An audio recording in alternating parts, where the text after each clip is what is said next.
Mabilisang balitaan, komprehensibo at totoo sa loob ng 1 minuto.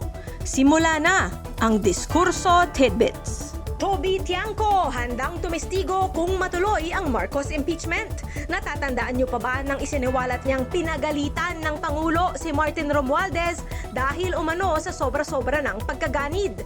Paano kaya ito haharapin ng Malacanang? Zaldico nasa Sweden na raw.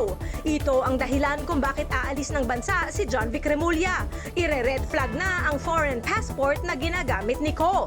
Barangay Treasurer sa Sarangani winaldas ang 600,000 pesos na pondo ng kanilang lugar. Ipinanglaro lang sa online game na scatter.